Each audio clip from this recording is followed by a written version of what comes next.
All right, welcome back. So here we go again with another podcast talking about Jordan Peterson's book, 12 Rules for Life, An Antidote to Chaos. So, again, as per usual, once a month, I'm joined with my friend Ben Palis. Welcome, Ben. Thank you, Bronson. Good to see you. It's good to see you again. And this should be an interesting discussion. Jordan Peterson is a much smarter man than I. He's I've heard him reference that his intellect got him in quite a bit of trouble as a young man, and then of course he became a professor. He's taught at multiple universities, including Harvard and the University of Toronto. I think was the last one where he kind of became famous for two things: his YouTube videos. He would film his class discussions or lectures and put them on YouTube, where people found those very insightful. And then number two, Toronto University had instated some political new policy, and he was one of the few to actually stand up and be verbal in opposition of the new policy, and that went all the way to national news in Canada and even into the United States. And so um, those are some of the things that kicked his fame off. And then since then, he's been touring around multiple countries, lecturing on various issues. But he's a trained clinical psychologist and professor. He's very much a scientist, loves to go by the data that he can find. He's a very well researched and studied person. And I think he's very founded in sort of the old philosophers of time, and he looks for the kind of the brightest minds that have stood the test of time, and he goes deep with those, right? So very into the biblical stories. He's read all the religious books. He talks a lot about Nietzsche and some of uh, those that have really stood out over time. So Yeah, he's an interesting character, that's for sure, or interesting individual. And I'll put it out there, Bronson, because I know you feel the same too.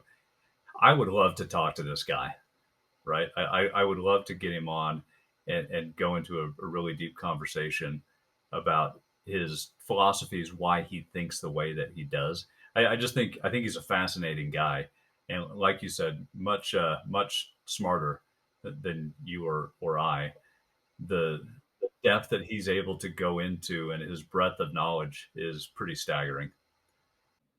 yeah, and his flavor, his style has gotten him into a bit of hot water, and not because well, at least from my opinion, not because he was in error or in significant error, but because he's willing to have difficult conversations and go by what the science says, right? So he's willing to, as he said, risk offending someone in order to get to the truth.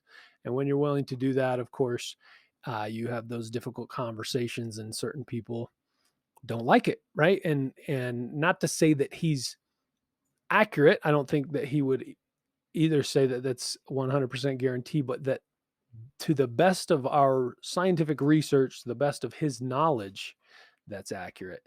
And if you're not willing to at least start with what we know as the best source, you're probably not ever going to get to anywhere close to the truth. And so that's kind of how he seems to approach life.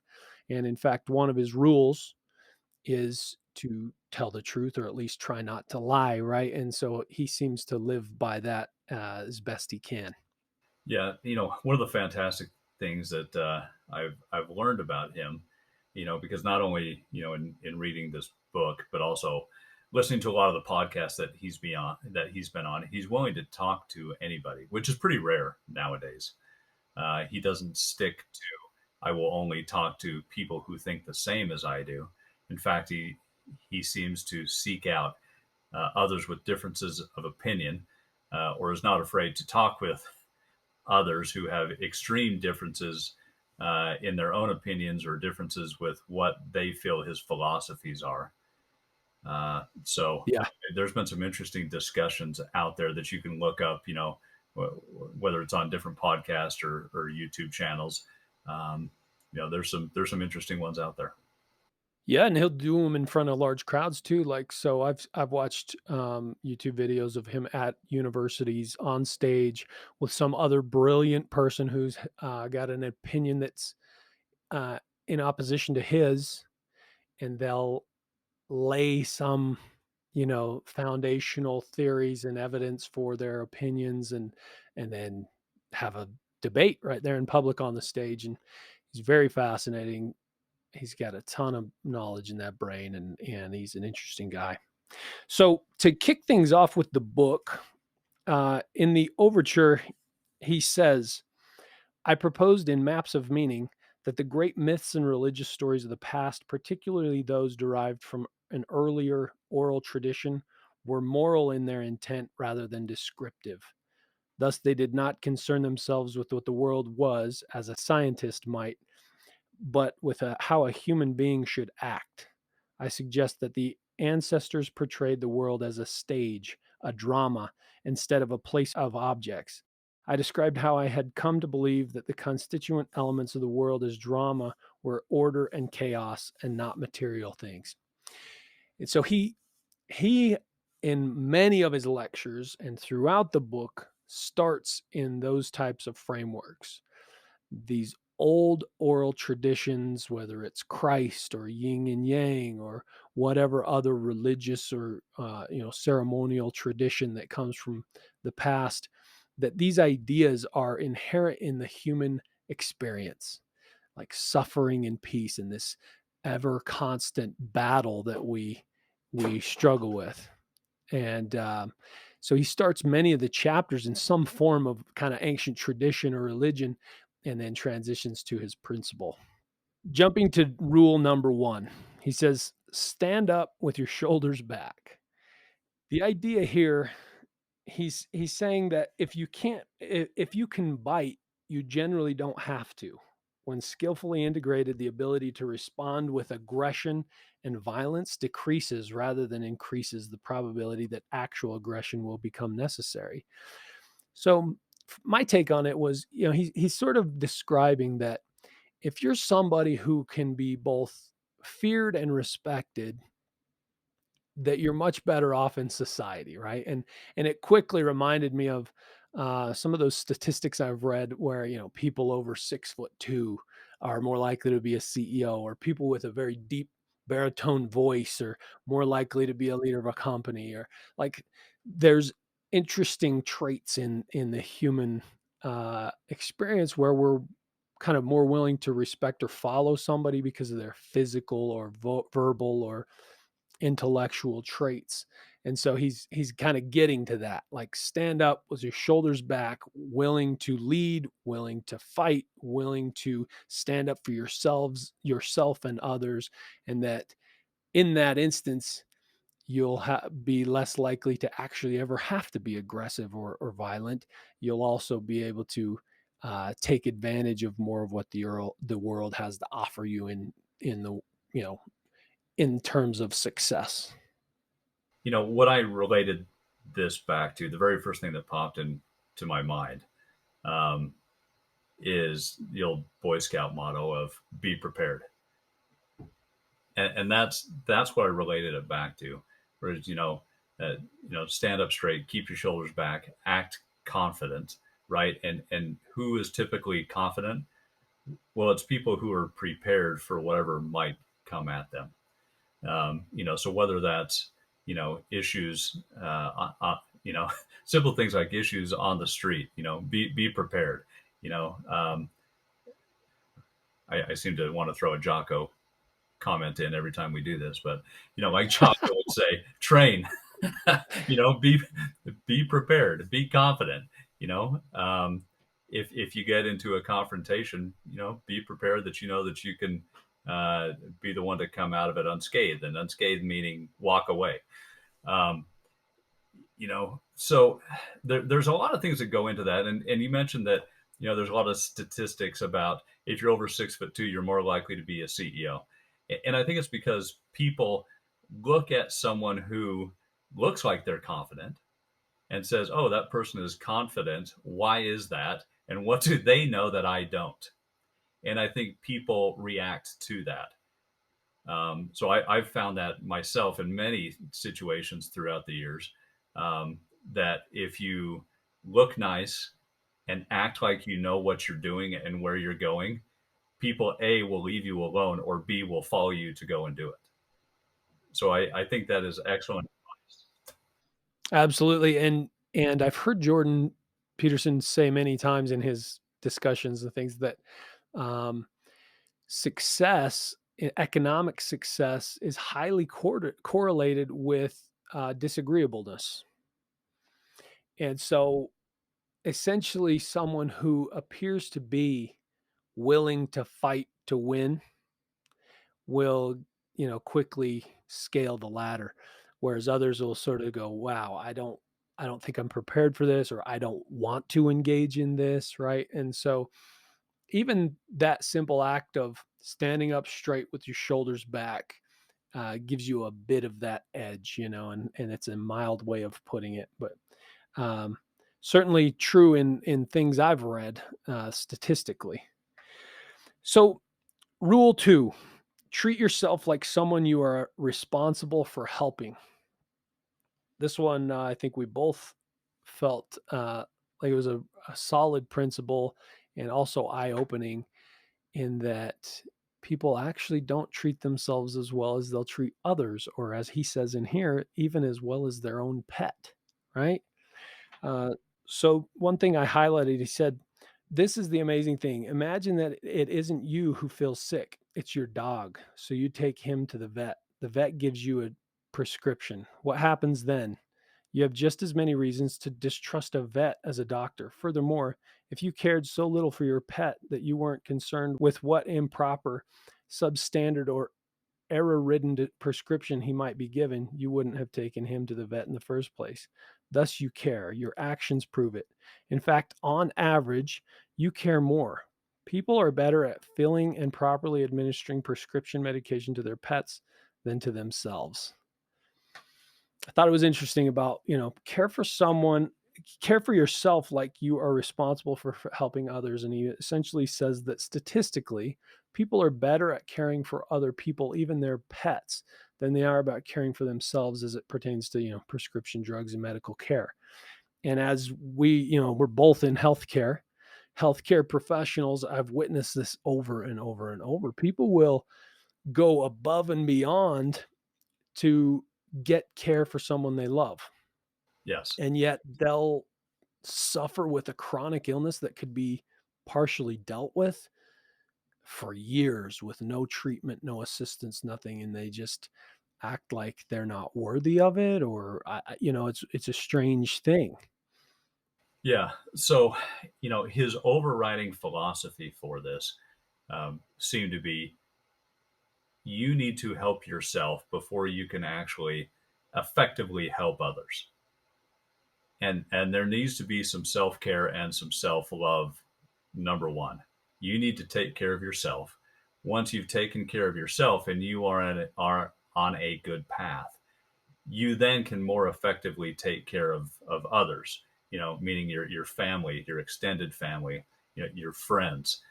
So, I agree 100% with you. I've seen tons of people, do the exact same thing that you mentioned about. They'll help others, right, and try to go above and beyond, but won't take care of something, either within themselves or, physically, mentally or physically, that could be dealt with, right? They could make themselves better by just taking the time to treat it, and then would be so much more effective in helping others. So I kind of related to that as well, because um, being a healthcare professional, as a lot of healthcare professionals as well, um, we don't take care of ourselves at times as much as we should. Whatever it is, I don't even know. But like, I avoided going to the doctor for years. Even though I would talk to doctors on a daily basis at work, right? Uh, you know, Sending myself in to go have a physical, I put it off for years, until I would kind of was forced to, almost, right? Had something going on that I really needed to go in and get it dealt with. And now I am very glad that I did, because it's on the road to, maybe taking care of a few other things that will hopefully extend my life much further had I not. And it's amazing how many people don't do that. Instead, they focus outward, right? Instead of focusing inward and then being able to project even further outward. So I think that's a great philosophy that he has. Absolutely, and I don't wanna get caught on the kind of the unhealthy part of living. It applies also to the best that you have, right? So, like, if you're a healthy person, you still have need to nourish your mind, your body, your soul, so that you can then make even more of a contribution to society, right? You can accumulate more success, money, health, wealth, happiness, whatever. Um, so it's the oxygen in the airplane thing, right? You're not as able to help somebody else if you've not taken care of yourself and secured your own wellness, whether that's physically, mentally, emotionally, or otherwise. There's one other point I wanted to make on this too, is that um, Jordan Peterson gets a bad rap, I think, for talking to men, talking to males. And I thought he explained that really rather well in a podcast that I listened to of, well, they're the ones who need it. Most, I will say many more females seem to have it together in a lot of instances. They just do. And males, especially younger males, late teens through 20s, at times really struggle with it. And so when he talks about these things, they're not specifically for men. It's just that I think men pick up on it more because they have a deficit in their life, and this is something that can help to plug those holes. So I don't look at him as being somebody who's speaking, specifically at males. However, we're the morons at time that need it the most, and so maybe we'll grab onto it a little bit more. Yeah, he also, just as a side note, he says that in addressing that question, he says that he became known through YouTube, and 80% of YouTubers are men. Right. So a very complex system, hard to define why he his principles have sort of gravitated to men. Part of it's how he was discovered. Part of it is probably that the principles he talks about may apply more to one gender. Right. And when he talks about that, and I think he speaks specifically to this, that, young men, males, need to take care of their families. I don't think that's a bad thing to talk about because there are a lot of men, especially younger men, who just choose not to. Now, it's much harder to find, a female who refuses to take care of their children, right? It's rare. But guys, Yeah. I mean, there's a lot of morons out there that are guys, and so I think he speaks a lot more to them, saying, "Hey, look, you need to take responsibility for yourself, and then take responsibility for those around you." Right. Which is in part trying to solve this problem of, fatherless homes and things like that, right? People not stepping up to the plate when it's their responsibility, and that's a bigger issue on the men's side than the women. Let me just say one more thing around that. So I'll speak out as the lefty in the group here. Um, I'm more left leaning for sure, and I think Jordan gets a bad rap as being, an extreme right type of guy, and I don't look at him that way at all. I don't. I think some of the things that he talks about, people on the left take offense to it because they're looking at one small part instead of trying to figure out, okay, what is this actual philosophy that he's talking about and take everything into context.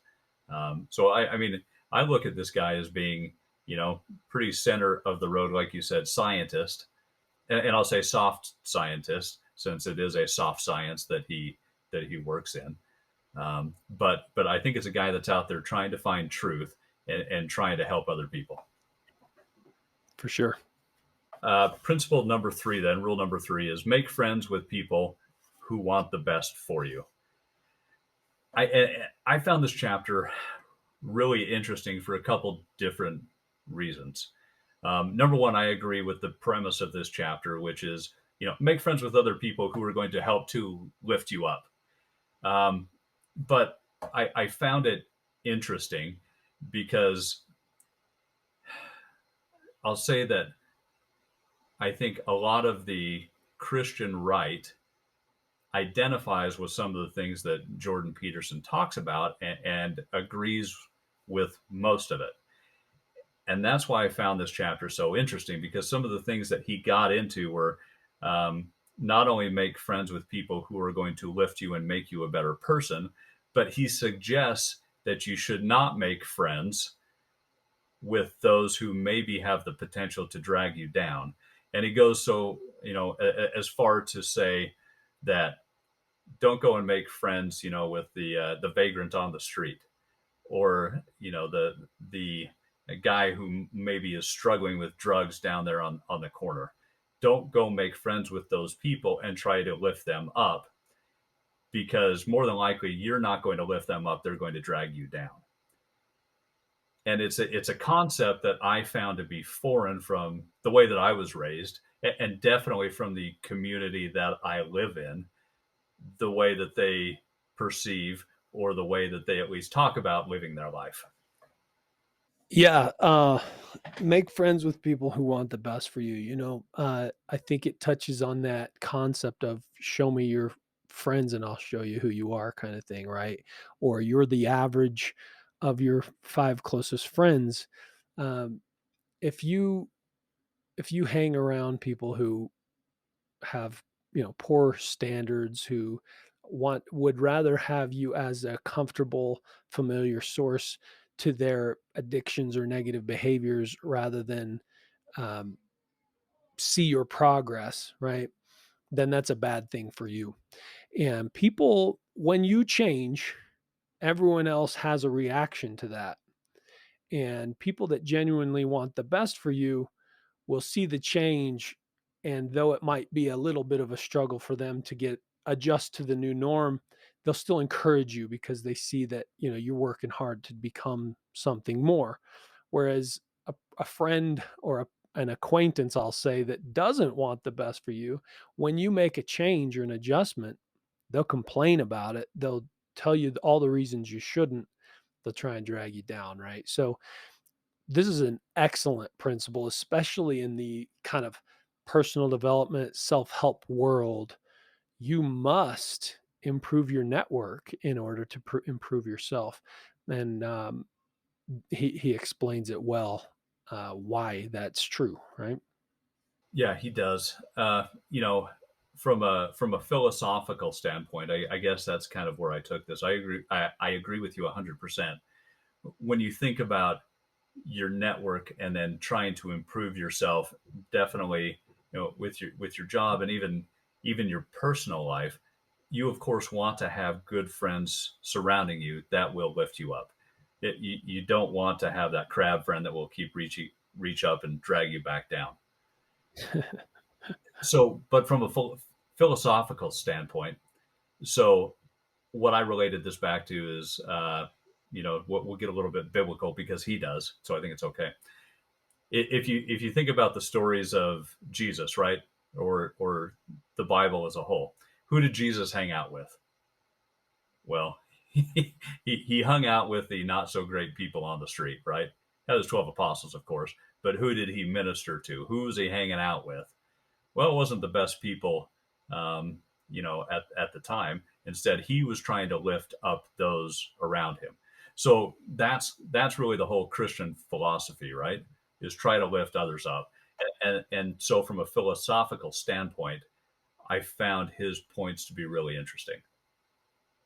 Yeah, a bit controversial in that sense, right? Um, and I don't know that he's saying don't provide support to those people, but rather don't embrace the relationship as someone that's your friend. And I've heard him talk about, like, that's not a friend at all, someone who would drag you down.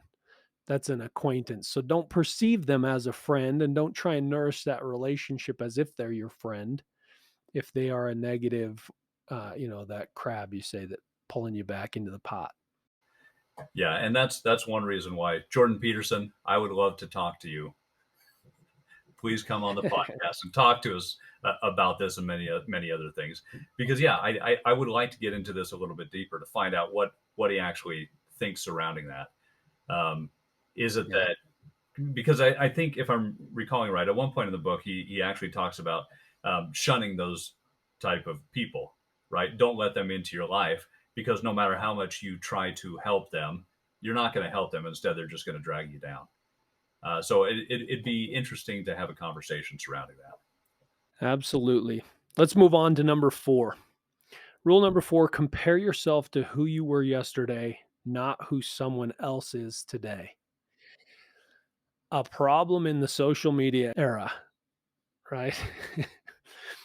Everyone gets to Instagram. post the best of their life on Instagram or Facebook, and then everyone else looks at that as if, their life is tenfold better than mine. I actually work with somebody who told me a story about one of his, relatives who is like a clinical therapist. He was working with this young lady who is depressed and, whatever, but she's a beautiful, seemingly successful and popular girl. And in one of the therapy sessions, she said, if only I could be like so and so. And she showed, she brought up the person that she follows on Instagram who's just got the life of a dream, right? And that individual is also one of his clients. She's depressed, she's fallen apart, right? Um, so the image is crazy in today's world, and that's not totally what Peterson's talking about here, but certainly a big issue in the world we live in today of social media and everyone only showing the best of what they have, right? So when you're comparing yourself online, you'll never win. That's a tough game. But even in reality, the whole keeping up with the Joneses, it's a bad game because it's not about you being someone else. It's about you being the best version of yourself. It's what's the contribution you can make from the place that you stand right now, not can you make the contribution that Matthew McConaughey makes, you know? Sorry, do that for a minute. McConaughey. So the one thing that struck me about this, so this is so true. Um, and I'm glad you mentioned social media because you're right. Um, like for me, the next 10 days, if I posted everything I'm doing over the next 10 days on Instagram, man, you'd think my life is fabulous, right? I am living the dream. However, it's just 10 days out of, you know, a year. The other 355 days, it's a slog in the basement working my rear end off, right? No, no Mhm. one's no one's posting the Instagram picture of, hey, look, here's me at work on my 50th conference call of this week. It just doesn't. Right. The other thing too that really struck me about this is that you know life is a competition. Everything in life is a competition, and it doesn't matter what species you are. Life is a competition. It's a competition for food, uh, for habitat. For a place to live, for sex. Everything is a competition. But for us human beings, now that we've built a society that is somewhat safe, well then we need to find other ways to compete to help us fill that hole, that emptiness that we have at times inside. But when it comes to competition and competing in society, I think, like you said, it's not great to compete against your neighbor or other people on a day-to-day basis because there's so many variables that can go into that. Instead, compete against yourself. Compete against what you were yesterday, last week, a year ago, 10 years ago, and are you improving and moving your life in the right direction? Well, then that's what your competition should be. And I go back to the days of, when I really used to lift weights heavy. You'd walk into a gym, and there'd be some huge Samoan dude up there, ripping out 600, just like, oh man, I'm a little bit jealous of that because I'm only here lifting 285. However, you don't have the genetics to lift 600 pounds, and you probably have a lot of other talents that the Samoan dude maybe does not have.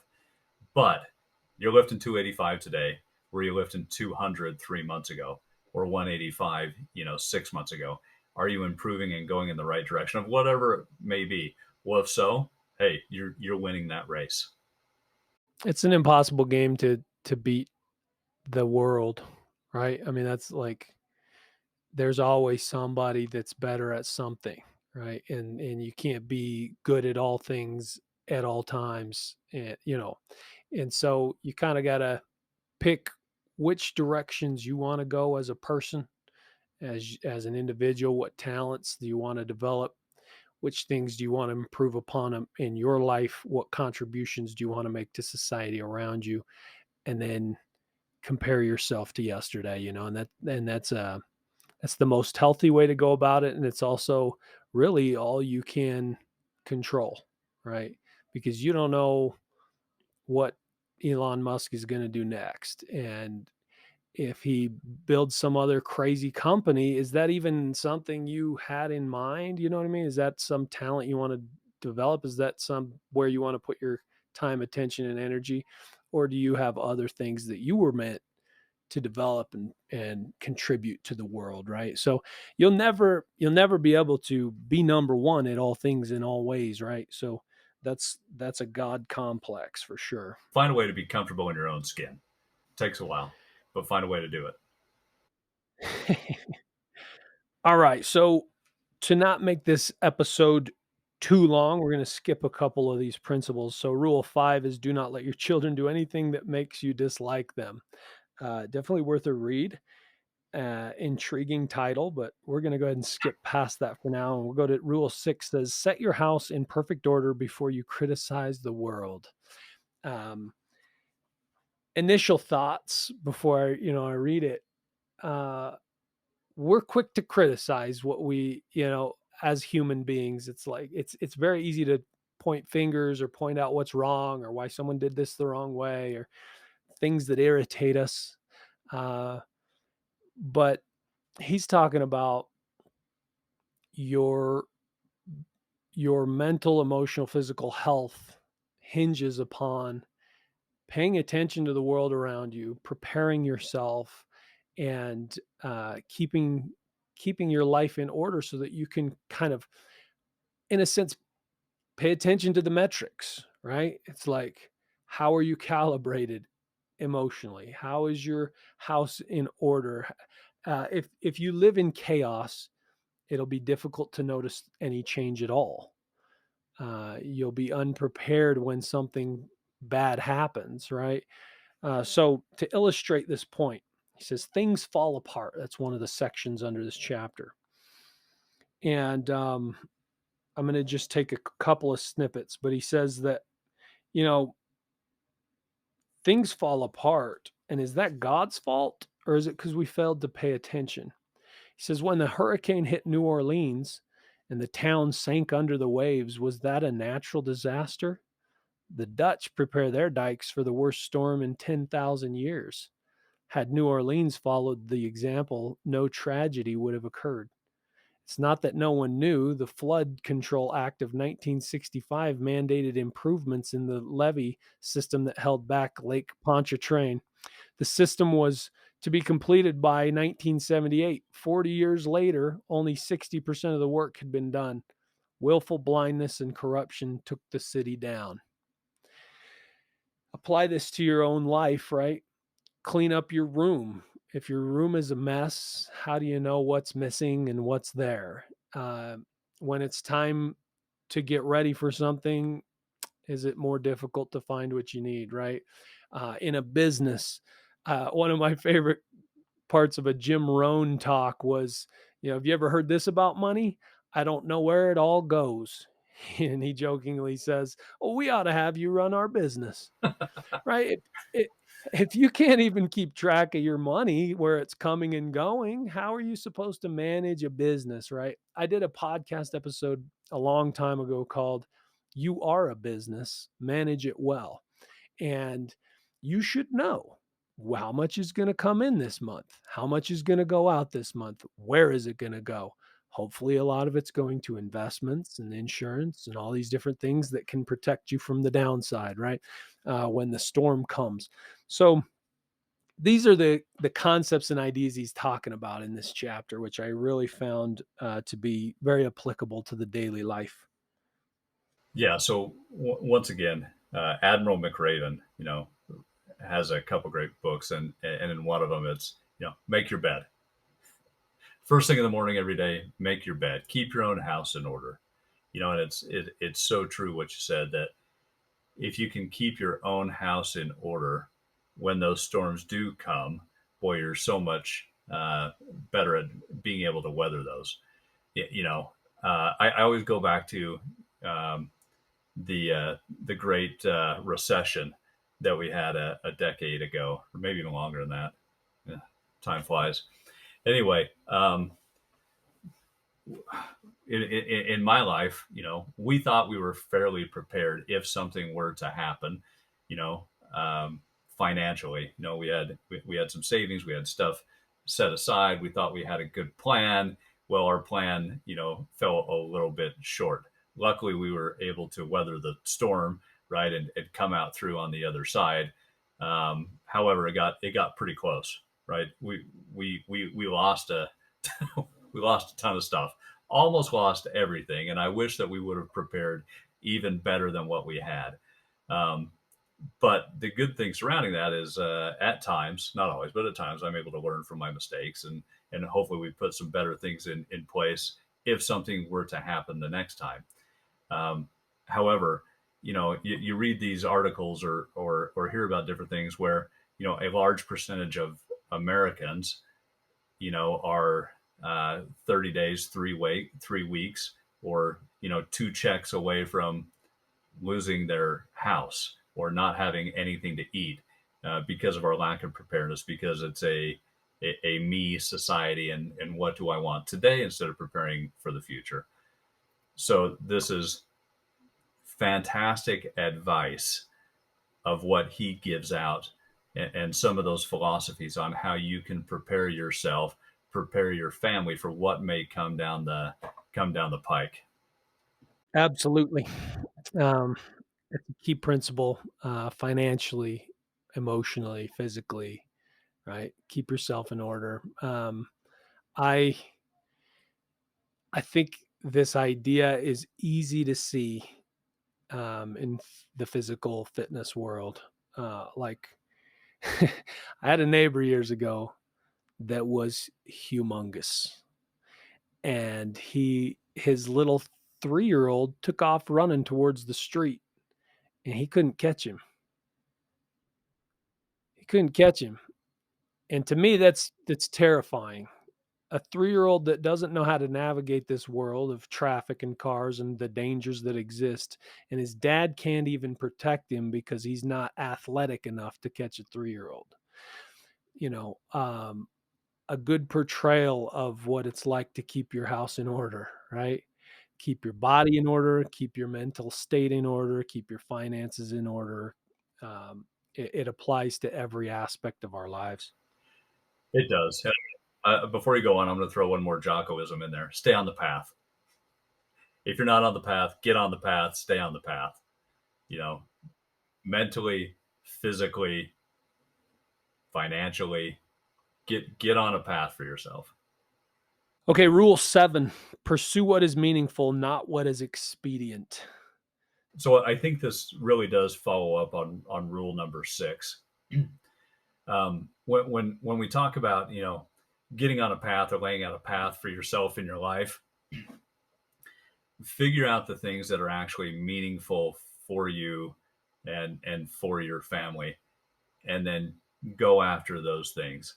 A lot of the things that are expedient, or things that you really think that you want, are not the things that are best for you in your life.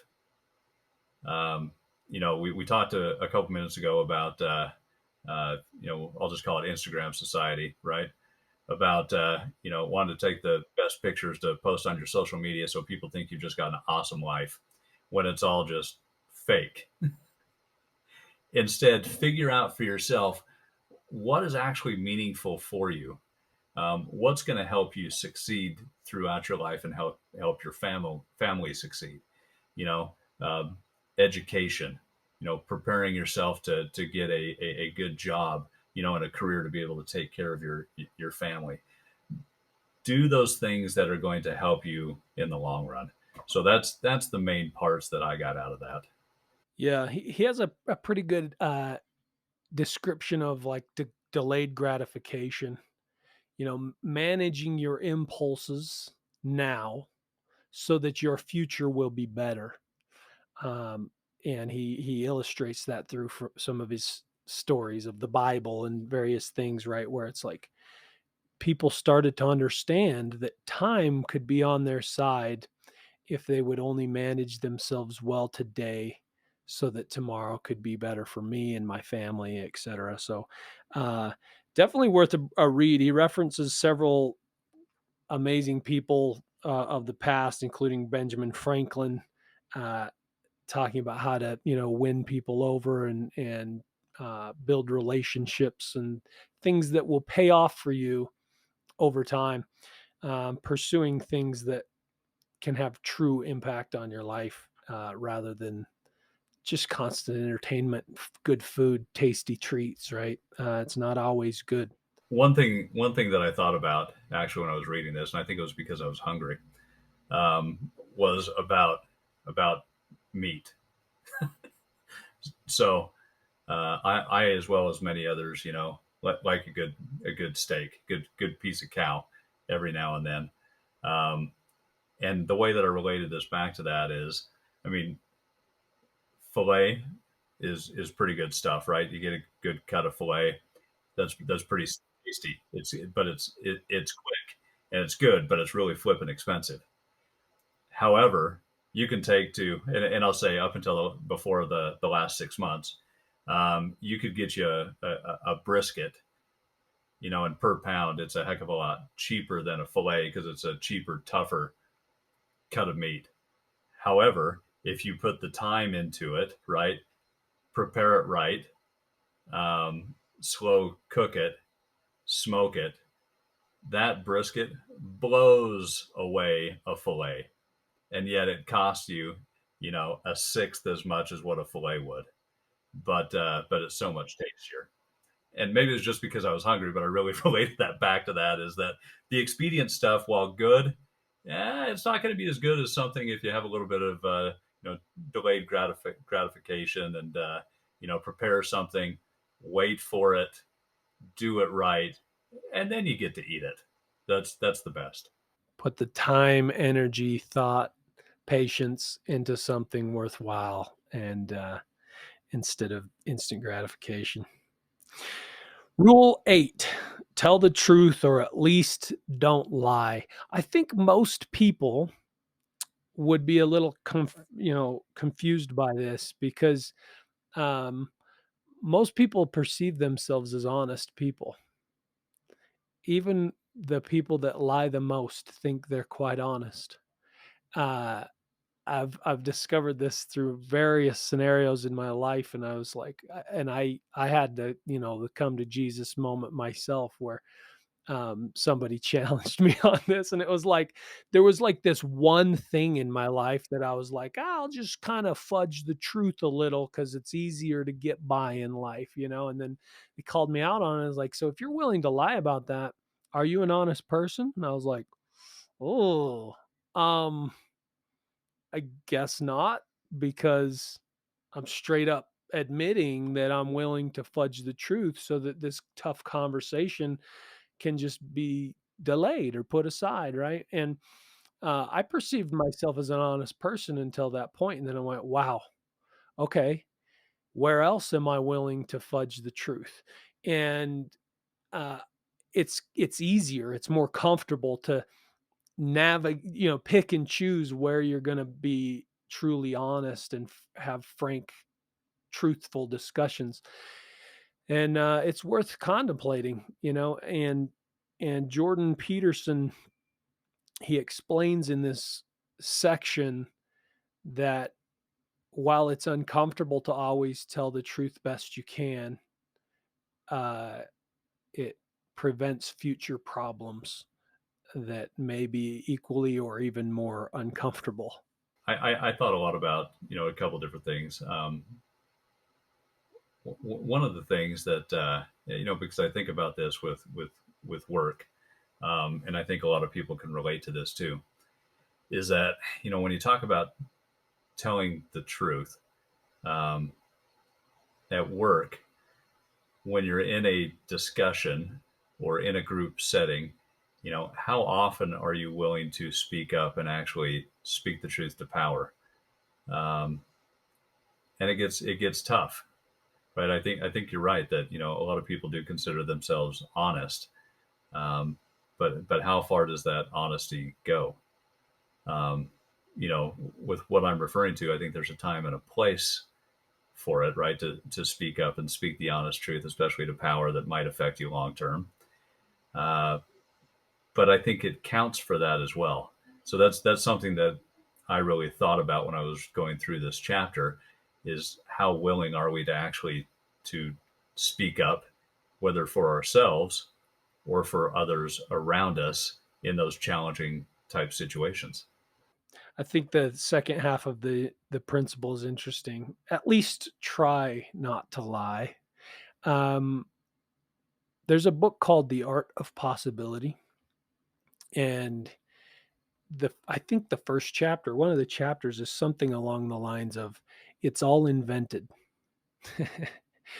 and essentially, we take in tons and tons of bits of information in a daily basis, but our brains can only really process and comprehend a fraction of it, right? And so it's like, try not to lie. Like we're going off the best we have, and even the best we have is maybe not completely accurate.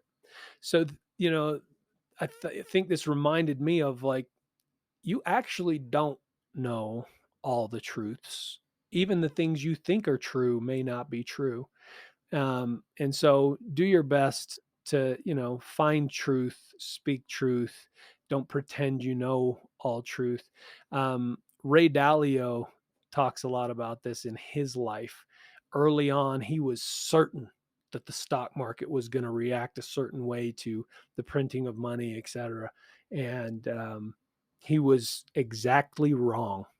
And he just was dumbfounded, like, how could I be so wrong?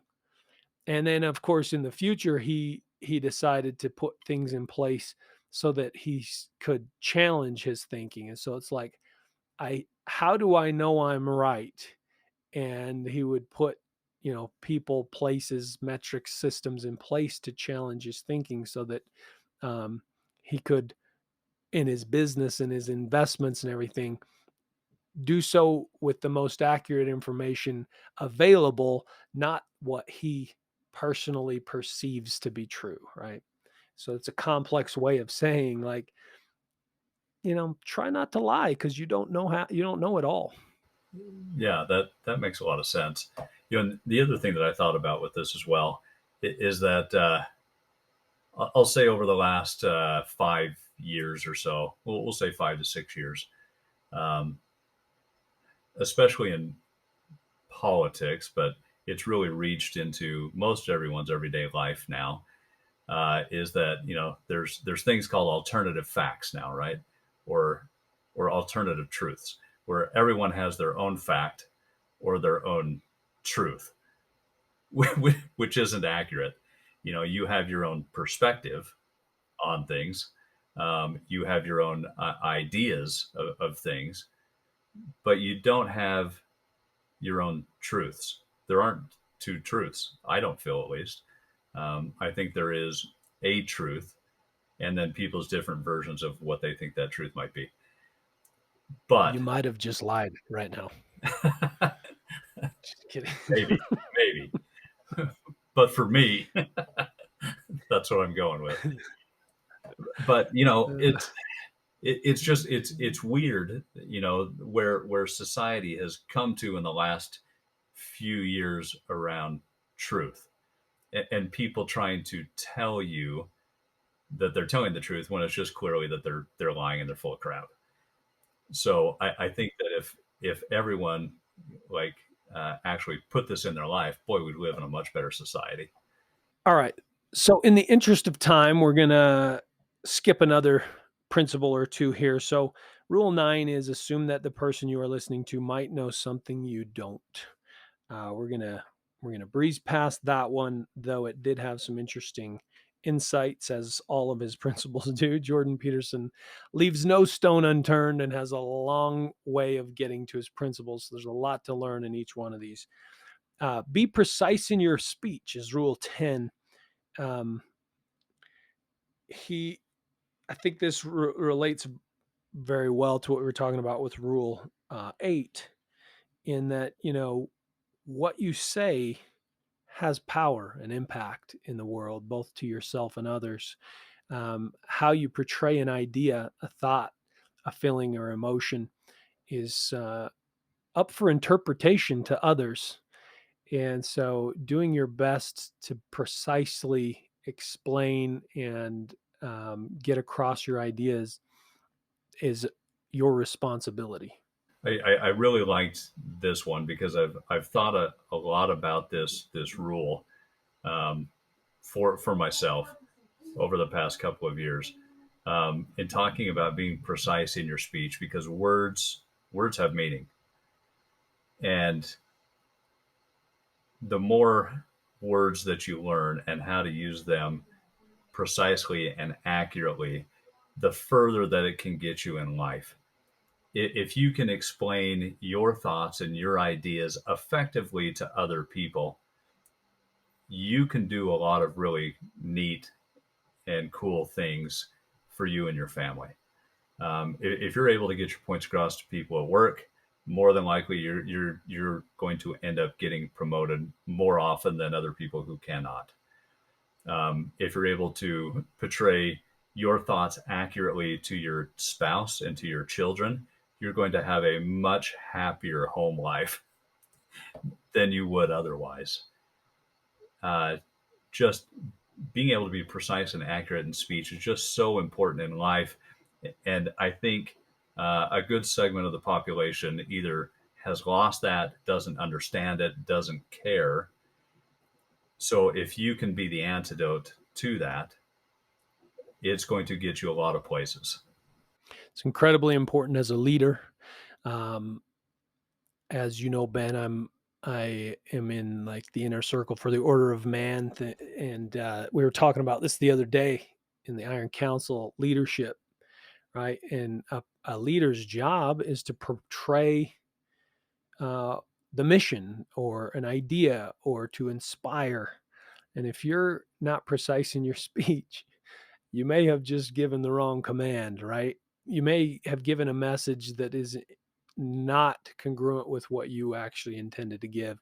And so that's your responsibility. And one thing that they talked about is it's 100% your responsibility. It's also 100% the receiver's responsibility to make sure they understand, right? And so the more accurate you can be in your speech, the more likely you are to have success in every arena of life.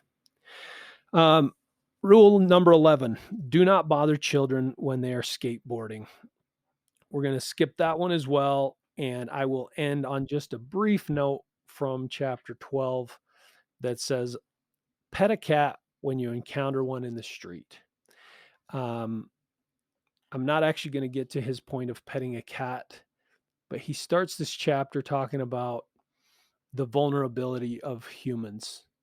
And he describes his thought process with his kids when they were small. His 3-year-old boy, was very vulnerable and at that time weak and, unenlightened, whatever, right? A 3-year-old just, uh, but it's all those vulnerabilities that made that kid so cute and lovable. And he says, how could I prevent him from getting pushed down at the park? Well, what if he was 10 feet tall and made of titanium so he can't get hurt? and da da da, right? And he kind of finds a solution to all of his kids' weaknesses. And he's like, but this big giant titanium robot is not something that I want to love and take care of, right? And he goes into sort of superheroes. Superman in the beginning could just run really fast and do some like superhuman things, but eventually he developed into this almost godlike character that had no weaknesses, and it became boring. People became uninterested in Superman because it was like he just he's everywhere. He's omnipotent. He's super powerful, right? And so it's like human vulnerabilities make people likable and lovable and relatable and things like that. And so, uh, while these 12 rules are guidance to how to improve your life, at the same time, he acknowledges, you know what? We're all imperfect, and that those imperfections make people very lovable and enjoyable, and that life um, has a lot of meaning because of those vulnerabilities. Relationships can be built on those things and stuff. So it's, um, you know, do your best and at the same time understand that you won't be perfect and that the people around you won't be perfect. And, acknowledging that and understanding that dichotomy of a perfect person versus a vulnerable person. The vulnerable person's more likable, more lovable, and that's the world that we live in. I just want to tie this back to leadership again quickly. Um, when we think about leadership and you yourself um, being a leader, whether it's in your family or in your job, um, what really struck me was when you talked about being relatable. And I think about people at work that I have difficulty with, and it's because I cannot relate back to them. No matter how hard you try, like your personalities are so divergent that it's hard for you to relate to them, and so it it's really hard to talk to that person. So I want to tell anybody that's striving to be more of a leader, be relatable, subjugate your ego, be somewhat vulnerable, and you can stand up straight and have your shoulders back and still be a little bit vulnerable. It's possible. But I definitely liked what you said about Superman. Superman got to be boring until Batman came and actually whooped Superman's ass. Then all of a sudden it became a little bit more fun again because he had some vulnerability. But they had to actually decrease Superman's powers in order to make Batman beat him, because at some point he was in the development of Superman, he became so powerful that nobody could beat him, nothing could beat him, and if he did get hurt, he would just rewind time and do it again, and so it became interesting when he was weak enough to be, fought with and things like that. So, uh, people certainly relate to strengths and weaknesses and vulnerability and that kind of stuff. So I appreciate that thought. So to wrap it up, we appreciate you all listening. This is Jordan Peterson's book, 12 Rules for Life, an Antidote to Chaos. And I this is deep stuff. This is not some simple read, but I definitely encourage you to check it out. It's on another level from a lot of books. He ties in a lot of his own personal experience, but he also relies on tons of the older philosophies that have stood the test of time. Clinical psychologist and very, um, very determined to find the best truths he can find, and so it was a worthy read. So we'll put the link in the show notes so that you can purchase that from Amazon if you'd like. Any last words, Ben? I just want to say it was very good. I really enjoyed it. It is not a light read. It filled many an hours on several planes and airports waiting to get on planes to get through it. But it's really enjoyable. And it took me down a journey of listening to a lot of the other things that he's done as well to try to get a good understanding for where he's actually coming from. It's worthwhile. I suggest everybody go out there, read it, maybe find a couple other podcasts to listen to surrounding them. I think you can learn something from it. So Appreciate the opportunity, Bronson. Absolutely, and he's actually since published a second book that has another 12 rules. Originally, when he was writing this, I think he had something like 36 rules or somewhere in that area, and he reduced it to 12, and now he's got a second book out with another 12. So, the guy he's got more information than he can get out in any one sitting. So, worth the journey. Appreciate you joining me, Ben, and everyone for listening. We'll catch you on the next one.